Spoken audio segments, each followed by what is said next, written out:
story you are about to hear is true. The names have been changed to protect the innocent. Fatima Cigarettes, best of all king-size cigarettes, brings you Dragnet on both radio and television.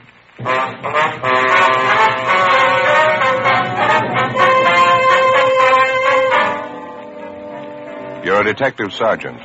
You're assigned to homicide, special detail. There are rumors of an impending war between juvenile gangs in your city. Reportedly, members of both gangs are well supplied with homemade weapons.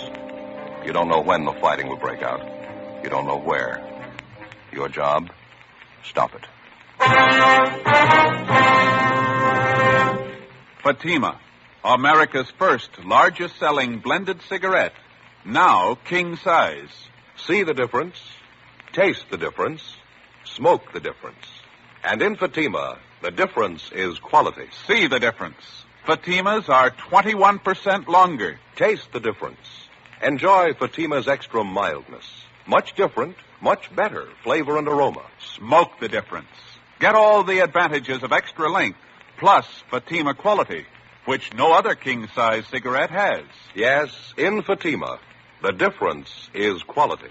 Definitely the best quality in its class, but the same price as the cigarette you're now smoking. So why wait? Switch to Fatima today.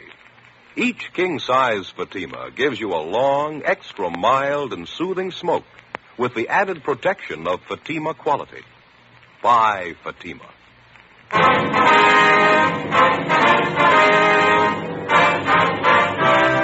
Dragnet, the documented drama of an actual crime. For the next 30 minutes, in cooperation with the Los Angeles Police Department, you will travel step by step on the side of the law through an actual case transcribed from official police files. From beginning to end, from crime to punishment, Dragnet is the story of your police force in action. It was Tuesday, October 14th. It was cloudy in Los Angeles. We were working a special detail out of Homicide Division. My partner's Ed Jacobs. The boss is Captain Lorman. My name's Friday. It was 1:18 p.m. when I got to 2015 East 1st Street, the second floor. Hollenbeck Juvenile Division. Joe? Hi. What'd you find out? Nothing yet. Gardner had to go next door. He'll be back in a minute. Give us a rundown on the thing. Friday, Ed? Hi, Gardner. Hi, how you doing? Good to see you. How are things going downtown? Oh, not bad, a little slow. Here, you got problems.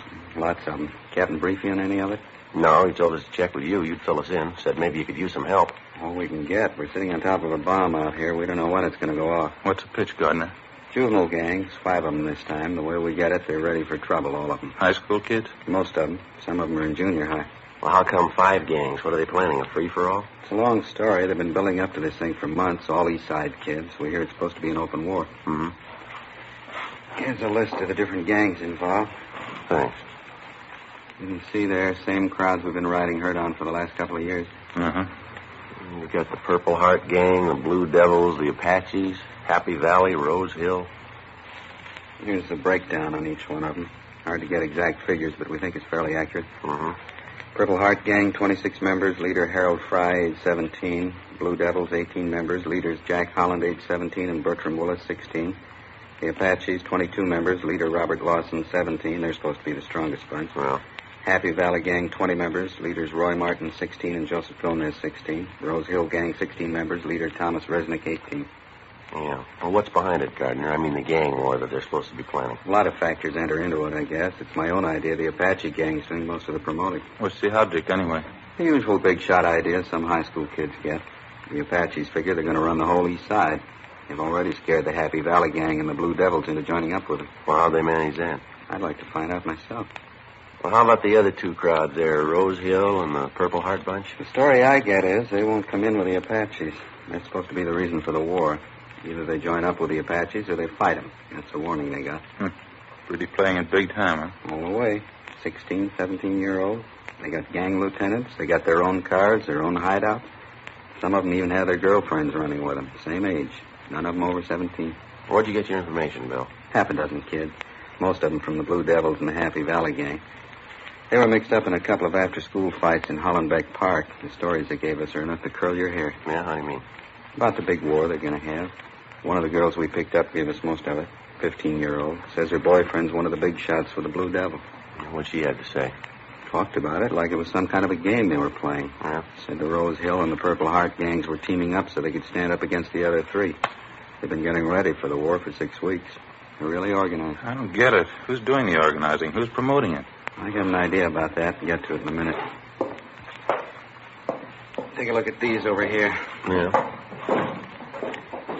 Samples of the different weapons the gangs are getting together for the big fight. Crazy kids. Brass knuckles. Homemade saps, all kinds. Well, what's this here, Gardner? Have a look. Homemade stiletto. Good 6-inch blade. Kids are supposed to have dozens of them. Another one here. Look at this. Ice pick. Anything you can think of, you name it, we got it. It's going to be wholesale murder if we can't find a way to stop it. You been able to figure what the real trouble is, Bill? I got an idea, yeah. You asked about the gangs teaming up a minute ago. Yeah. We figure we got a young Hitler on our hands. A kid by the name of Robert Lawson. He's supposed to be the ringleader of the Apache gang. Moved in about a year ago from the Middle West. How much you know about him? Wrote a letter to the city he originally came from. Nothing but trouble back there. Bad juvenile record. We've talked to the boy a couple of times. His parents, too. Didn't do much good. Never had enough to file a petition on him and bring him to the attention of the juvenile court.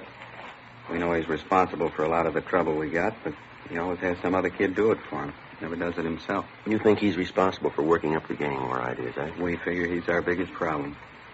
We've tried everything to reach the Lawson kid and settle him down.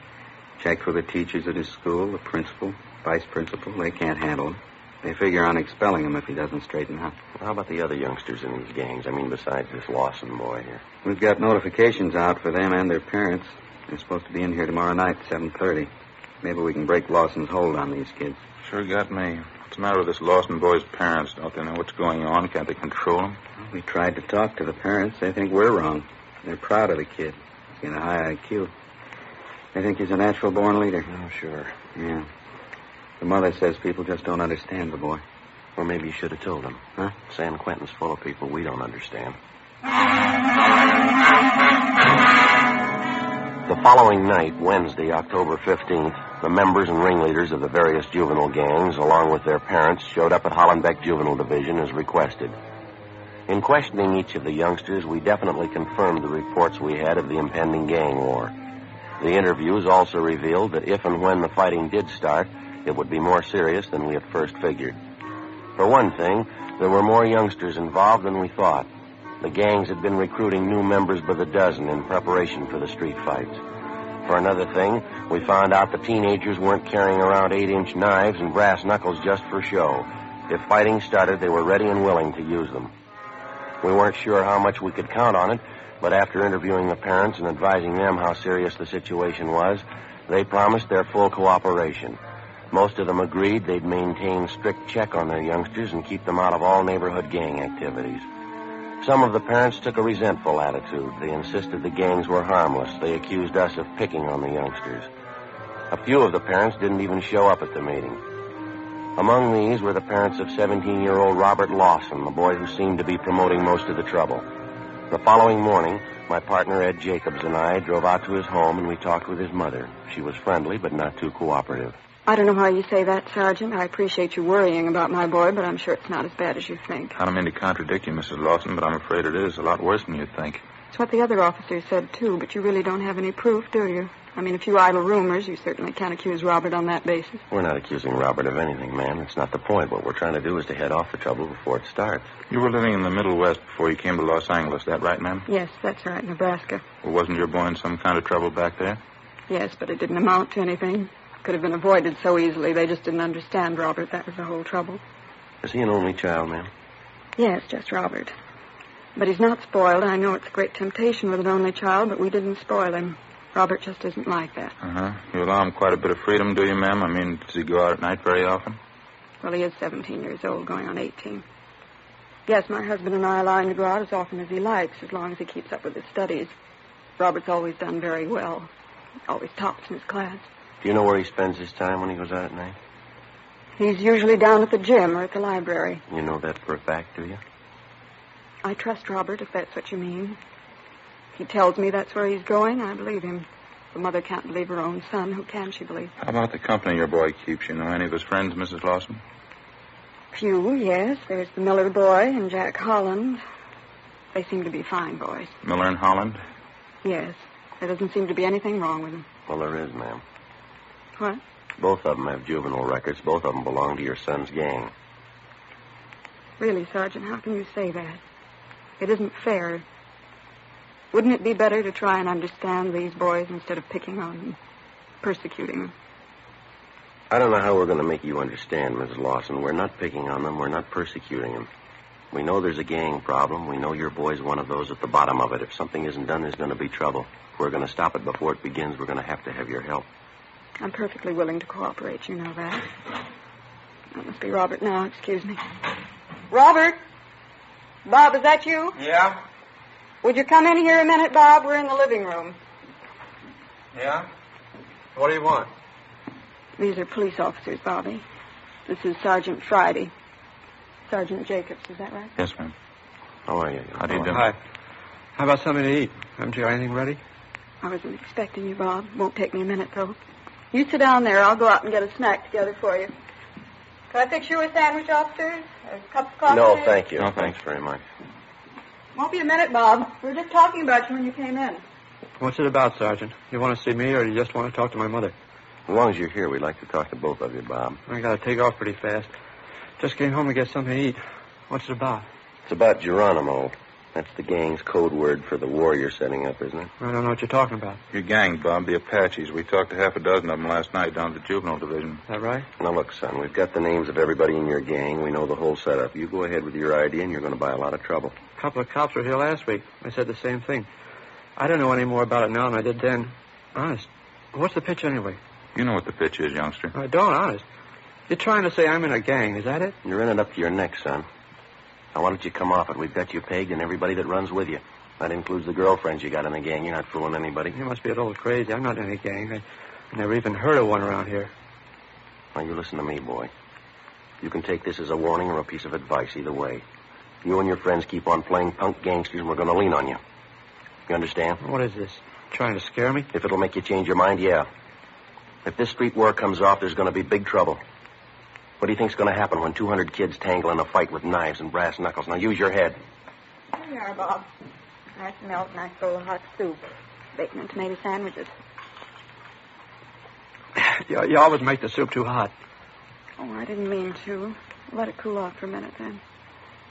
Bob has to eat and hurry along, officers. Is there anything else you wanted to talk to him about? No, I think you've heard everything we have to say. I wish you'd think it over, Mrs. Lawson. You too, Bob. Nothing to think over. They're trying to say I'm in a gang. They think I'm the leader. You told them, didn't you, son? Sure. They don't believe me. I wish I could make you understand, Sergeant. He's not a gang leader. Robert's telling the truth. Afraid he isn't, ma'am. Well, he is. I know he is. I mean, after all, he's my son. I'm in a position to know him better than you do. Yes, ma'am. If he was lying, I'd know it. I wish I could make you understand. Mother's the only one who really knows her boy. I know Robert's telling the truth. Aren't you, Robert? Robert? Huh? That's so, isn't it? You're telling the truth, aren't you? Sure. How about some more soup? Before we left the house, we tried again to talk to Robert Lawson and his mother, but it was no use. She believed every word he said, and he apparently refused to believe the possible consequences of the war he was planning for his gang of juveniles. We drove downtown and had an interview with the boy's father at his work. He was even less cooperative. He took on a belligerent attitude, accused us of persecuting his son, and ordered us out of the office. Along with Sergeant Bill Gardner and Frank Kerber, we spent the rest of the afternoon and most of the following day checking with parents of youngsters who had been recently recruited into one of the various East Side gangs. Most of them were cooperative. Late that afternoon, Bill Gardner, Ed, and myself met with Captain Stein back at Hollenbeck Juvenile. Strict curfew all over the area. We can start tonight. What do you figure, just on the weekends? Every night. Sunday to Sunday. I'll get some more men in to help out. Every youngster out in the street after 10 o'clock gets stopped. Mm-hmm. Every one of them caught with knives, saps, brass knuckles, or anything like them, they're going to be pulled in and filed on. No exceptions. Be a lot safer in custody than mixing in the gang fight. Yeah, a lot of help. Might teach some of the parents a lesson anyway. Huh? Yeah. Excuse me. Juvenile Division, Stein. Where was that? When? Yeah, right away. Let's hustle at Evergreen Avenue out near the cemetery. Yeah, what is it? Curfew was a good idea. We got it too late. Huh? Gang war, it's already started. Before we left the office, we had communications notify all J cars on the special detail to proceed at once to the scene of the Major 415 call. 10 cars were ordered to cruise the area surrounding the actual scene of the fight and to pick up any and all members of the juvenile gangs who showed any evidence of having been in the fight or had in their possession any deadly weapon. Captain Stein, Bill Gardner, Ed, and myself left the office on a Code 3 and drove out to the scene of the gang fight. When we got there, all the J cars and 3 radio crews had the area blocked off. An ambulance crew was treating more than a dozen youngsters who had been injured during the fight. One of the youngsters had a lacerated eye. He'd been blinded. Most of the other victims would carry scars for the rest of their lives. The juveniles who'd taken part in the battle and who'd been lucky enough to escape without serious injury were being loaded into the J cars and the radio cars. They were to be removed to juvenile headquarters at 1335 Georgia Street for further investigation. Together with Bill Gardner and Frank Kerber, Ed and I began covering the area, collecting dozens of homemade weapons used in the gang fight. They'd be turned over to Pete Brown, Hollenbeck Juvenile, to be booked as evidence. Joe? Yeah, Ed. Come here a minute. Over here. Yeah. Have a look. Piece of chain, bloodstains on it. Lousy, how vicious can it get? Come on. All right. Across the street there, the car in the driveway. Oh, yeah.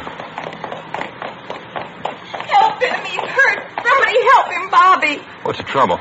Bobby, he was in the fight. One of the gang, they stabbed him. He's in the car. Come on. What is it, Joe? Take a look. The Lawson boy, huh? Yeah, knife in his chest. Want me to get the doctor? Yeah, call the coroner, too.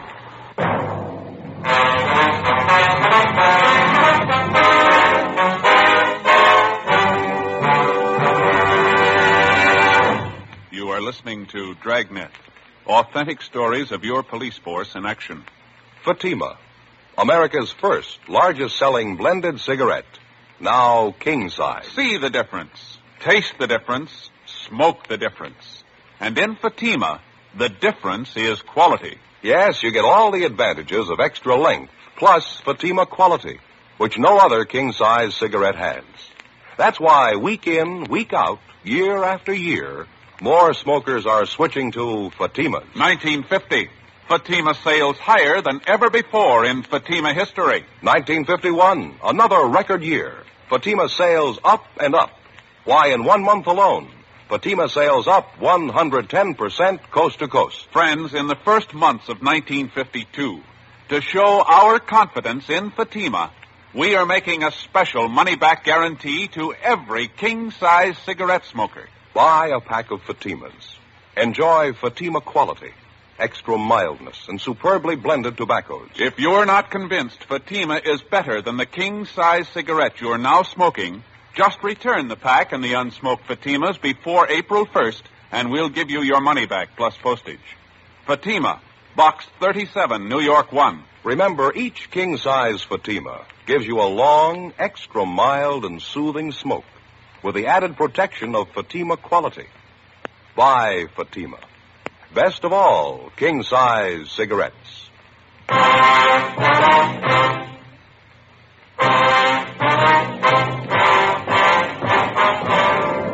Thursday, October 16th, 5:35 p.m.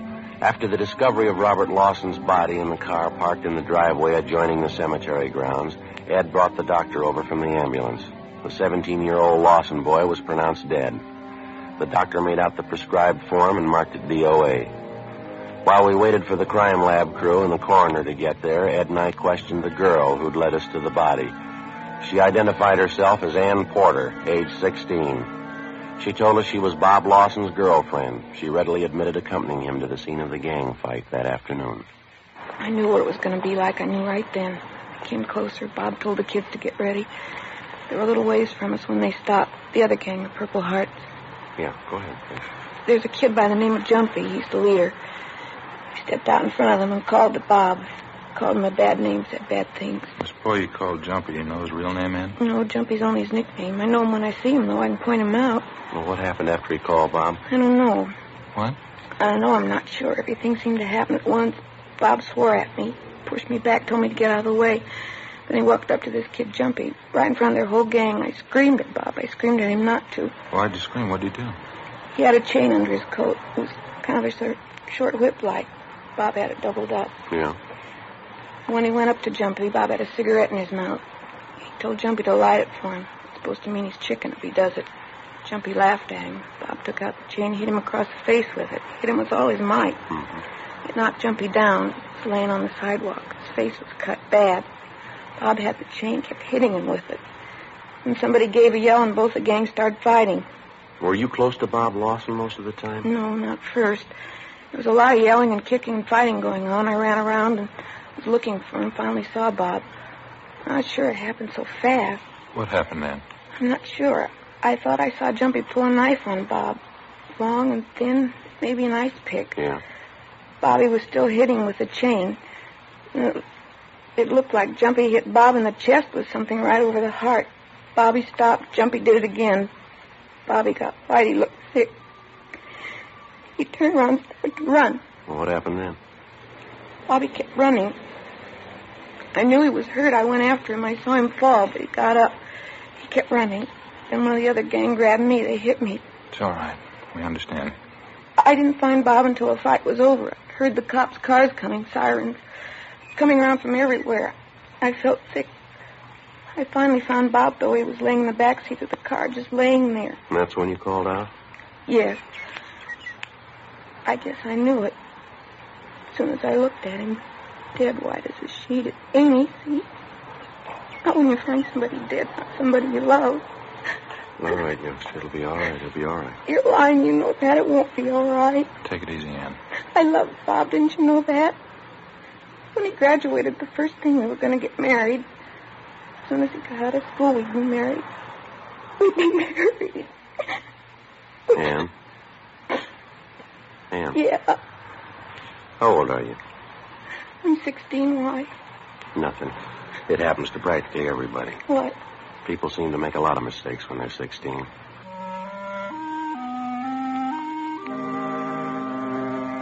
6:30 p.m. A crime lab crew arrived, took pictures of the entire scene along with all physical evidence, and dusted the murder weapon, an 8-inch knife, for fingerprints. The coroner arrived, and after we'd completed our investigation, he removed the body to the county morgue. Along with a policewoman, we took Robert Lawson's girlfriend, 16-year-old Ann Porter, down to Georgia Street Juvenile Division to the assembly room. There, a special show-up was held of all the boys involved in the afternoon's fight. The Porter girl identified a 17-year-old by the name of Warren Stone, nicknamed Jumpy, as the boy who'd stabbed Robert Lawson to death. At least a dozen other subjects in the case identified the boy by his nickname, Jumpy. 3 members of either gang involved in the fight declared in sworn statements that Warren Stone was the boy who'd attacked the Lawson boy with a homemade knife. Statements were taken from all concerned, and the ringleaders of the gangs were detained. The other subjects were released to their parents' custody after being notified that they would be filed on and a hearing held in juvenile court. Ann Porter was returned home by a policewoman. 7:55 p.m., Ed Jacobs and I took the subject, Warren Stone, to the captain's office where we tried to question him about the murder. He refused to say anything. I told you the truth. I told you the whole story. I don't have to tell you again. We're pretty sure you didn't tell us the truth, Warren. We know you tangled with Bob Lawson in that fight this afternoon. No, I didn't. We've got statements from a dozen kids, son. They say Lawson had a piece of chain. He kept slugging you with it. They say you pulled a knife and stabbed him. How do they know? A lot of kids there had knives. Anybody could have stabbed him. Why are you picking on me? It was your knife. It was your knife that killed him. Your initials on it. I lost a knife in the fight. Somebody could have picked it up, used it. No, that won't do, youngster. The handle of the knife's been processed. Your fingerprints are all over it. How about it, son? Warren? Come on now. What do you got to say? Nothing. I killed him. 8:40 p.m. Warren Stone was booked in at Georgia Street Jail on suspicion of 187 PC, murder. Ed and I got in the car and drove out to the home of the murder victim to notify his parents, Mr. and Mrs. Robert Lawson. Mr. Lawson wasn't home from work yet. We broke the news of her son's death to Mrs. Lawson as gently as we could. She became hysterical, and we called the family doctor, who gave her sedatives. Later, when she recovered herself a bit, she asked for the full story. We told her. How could it happen? Bobby, how could it happen? Sorry, ma'am. There's not much we can say. We tried everything we could to stop it. But you didn't stop it. You let them kill Bobby. You let them kill him. No, ma'am. We tried to warn him. We tried to warn all of them. We're sorry. You're not sorry.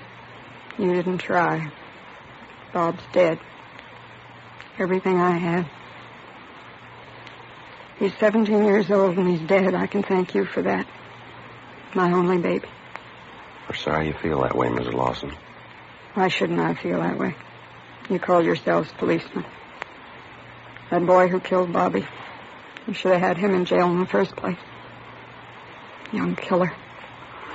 Running around loose, you're as guilty as he is. I'm not defending him, ma'am, but he wasn't a young killer. Didn't even have a juvenile record. I don't care anything about records. He's a killer. He took a knife and he killed Bob, and you let him do it. You let him. I think we better be going in. Yeah.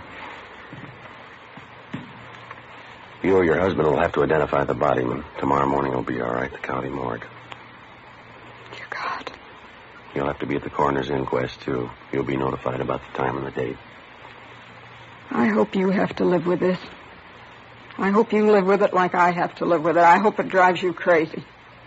I know how you feel, ma'am, but you're wrong. I think you'll realize that. They murdered Bob. You let them kill him. I'll always remember that. All right. And you remember something else. The last time we came here to your house, we tried to make you understand. You didn't know Bobby. You didn't understand him. I was the only one. I always knew what he was thinking, what he wanted, what he was going to do. I was the only one. No, ma'am, there was somebody else. What? The boy who killed him.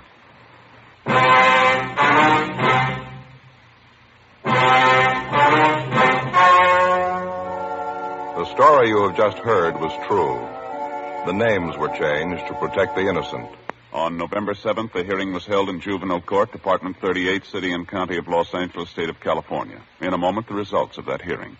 And now, here is our star, Jack Webb. Thank you, George Fenneman. Friends, just as a hobby, I've been collecting early jazz records, blues and two-beat music like Leon Bix-Beiderbecke used to play, and, of course, just about everything Benny Goodman has done. I've always tried to build my collection on quality. Now, in my opinion, that's the only rule to follow in choosing a king-size cigarette. Choose for quality. Believe me, I know that's what you'll find in Fatima. I know because I smoke them. If you haven't, here's what I'd like you to do. Get a pack tomorrow and compare them. When you see the difference, taste the difference, and then smoke that difference, I'm convinced that you'll switch to Fatima. Because in Fatima, the difference is quality. Each king-size Fatima gives you a long, extra mild and soothing smoke with the added protection of Fatima quality. Next time, buy Fatima. Best of all, king-size cigarettes.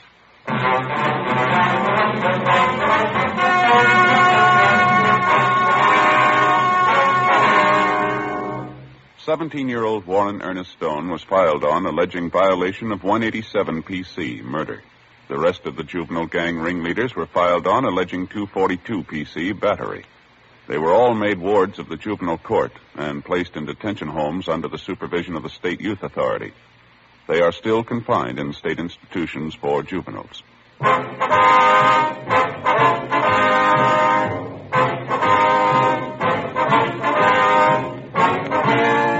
You have just heard Dragnet, a series of authentic cases from official files. Technical advice comes from the Office of Chief of Police W.H. Parker, Los Angeles Police Department. Heard tonight were Barney Phillips, Charles Smith, and Eddie Firestone. Script by Jim Moser. Music by Walter Schumann. Hal Gibney speaking.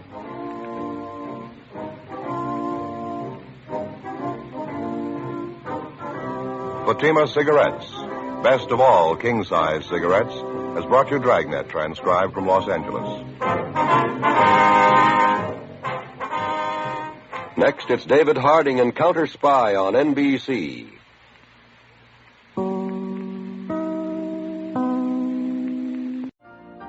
You've been listening to the OTR Gold Network. Find more classic radio at otrgold.com.